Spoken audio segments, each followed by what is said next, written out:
ఇప్పుడే జీ5 app download చేయండి. చూడండి మీ ఫేవరెట్ టీవీ షోస్ ఎప్పుడైనా ఎక్కడైనా. బావా టీ. బావా టీ. బావా టీ. ఏం ఆలోచిస్తున్నావు బావా? మా అమ్మ గురించి. అత్తయ్య గురించి ఆలోచించకుండా ఉండలేవని తెలుసు, కానీ ఈరోజు ఎందుకంత దీర్ఘంగా ఆలోచిస్తున్నావు?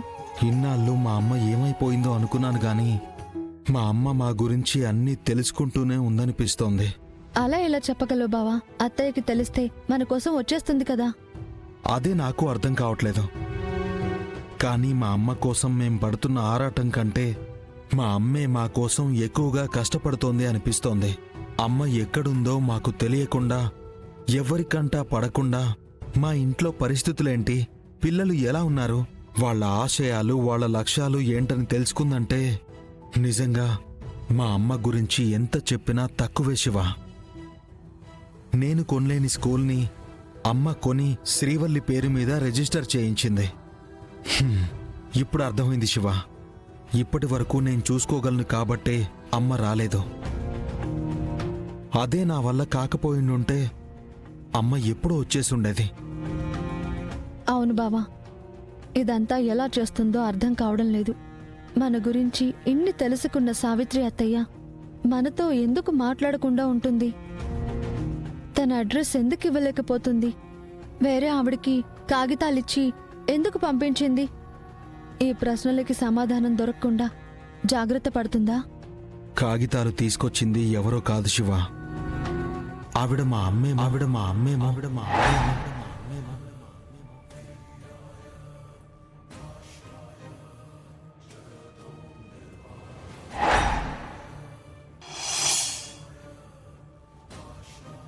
అమ్మ చేతి వంట, తల్లి స్పర్శ, అమ్మ చూపించే ప్రేమ, ఇవన్నీ నాకు తెలిసాయి.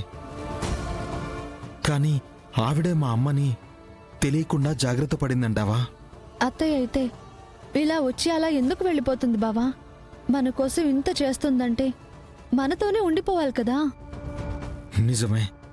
షణ్ముఖం వాళ్ళకి డబ్బులు కట్టడానికే చాలా ఇబ్బందులు పడ్డాం. అమ్మ అన్ని లక్షలు ఎలా కట్టిందో, దానికోసం ఎంత కష్టపడిందో తెలియట్లేదు. నేను చెల్లెళ్ళ బాధ్యతలే మోస్తుంటే అమ్మ వాళ్ల కలల్ని నెరవేర్చడానికి కూడా ప్రయత్నిస్తోంది. నువ్వెప్పుడూ అంటూ ఉంటావు కదా బావా, దేవత అని. వరాలిచ్చే దేవత తనే అయ్యుండొచ్చు. కానీ ఆ అమ్మ కోరికేంటో తెలుసుకోలేకపోతున్నాను.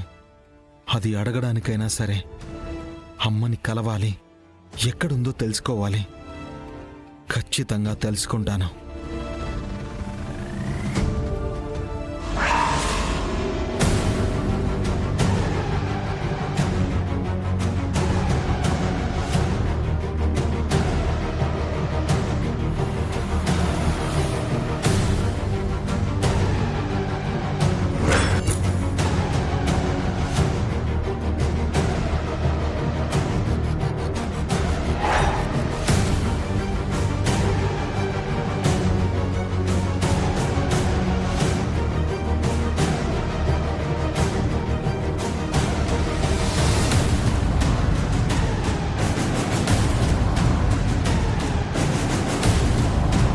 రాయ్ ఇట్రా.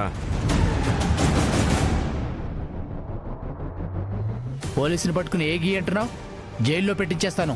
ఏమనుకున్నావో? డ్రెస్ వేసుకున్నావు కాబట్టి పోలీసులానే కనిపిస్తున్నావు, కానీ నా ఒంటి మీద కాకి బట్టలు లేవు కాబట్టి నీకు పోలీస్ ఆఫీసర్లా కనపడటం లేదు. సార్ మీరు? చంద్రగిరి పోలీస్ స్టేషన్లో ఇన్స్పెక్టర్ని.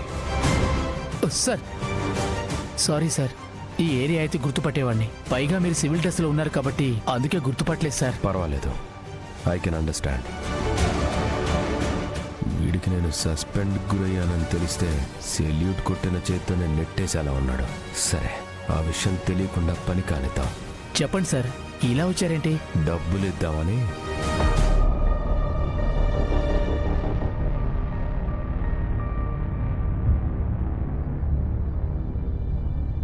ఎందుకు సార్? కంగారు పడకయ్యా, ఇది అప్పు కాదు, టిప్పు. సాధారణంగా పని అయ్యాకే ఇస్తారు. కానీ నేను అవుతుందన్న నమ్మకంతో ఇస్తున్నాను. ఏం చేయాలి సార్? మహిళా కారాగారంలో ఉండే మహిళా ఖైదీల పెరోల్ రిజిస్టర్ కావాలి. అది జైలర్ దగ్గర ఉంటుంది సార్. తెలుసయ్యా, చూసిచ్చేస్తాను, తీసుకెళ్ళను. నువ్వు వాళ్ళు చూడకుండా తీసుకొస్తే 5 నిమిషాల్లో నా దారిలో నేను వెళ్ళిపోతాను. చిన్న విషయం, డిపార్ట్మెంట్ ఒక్కటే అయినా ఏరియా వేరు కాబట్టి వేరే ఆఫీసర్ని అడగాలంటే చిన్న గిల్టీ ఫీలింగ్. అయినా వాళ్ళు హెల్ప్ చేయకపోవచ్చు, నీలాంటి వాళ్ళే సాయం చేస్తారు. ఆ పని చేస్తే వచ్చే పండక్కి మీ కుటుంబానికి కూడా సాయం చేస్తాను. సార్, మీరు కారులో కూర్చోండి, బయట నిలబడకండి. ఎవరైనా చూస్తే అనుమానం వస్తుంది. నేను వెళ్ళి తీసుకొస్తాను.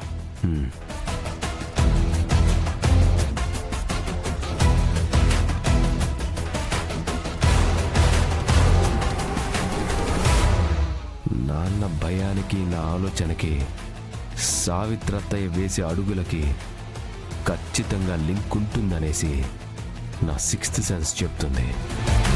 అది కరెక్టా కాదా అనేది 2 నిమిషాల్లో తేలిపోతుంది.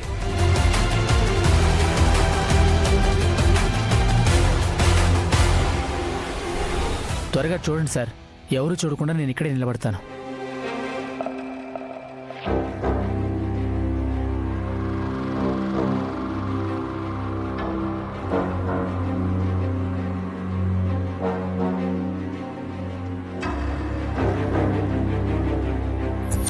Savitri, wife of Mallikarjun.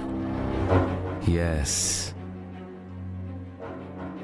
నేను అనుకున్నది 100% నిజమైంది నాన్న. సావిత్రత్త శుక్రవారం పెరోల్ కింద రిలీజ్ అయ్యి వచ్చింది. ఉదయం 7 గంటలకి బయటకు వచ్చిన ఆవిడ సాయంత్రం 5 గంటలకి మళ్ళీ తిరిగి వెళ్ళిపోయిందంటే నిన్ను చంపడానికే వచ్చింది. కానీ పని పూర్తి కాలేదు.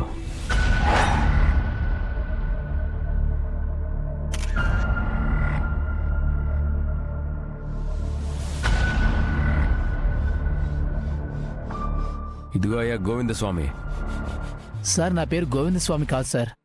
నీ పేరేదైనా డబ్బులు తీసుకొని పని కానిస్తుంటే గోవిందా అనే అనుకోవాలి. Thanks for the help. పర్లేదు సార్. ముందు అర్జెంటుగా ఈ విషయం నాన్నతో చెప్పాలి.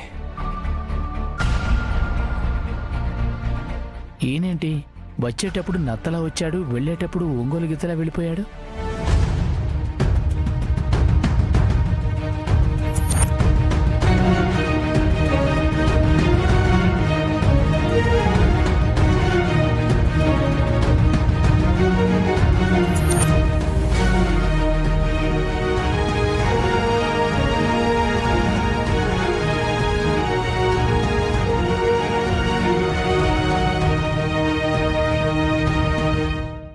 జీ5 యాప్ డౌన్లోడ్ చేసి అన్ని ఎపిసోడ్స్ పూర్తి ఉచితంగా చూడండి.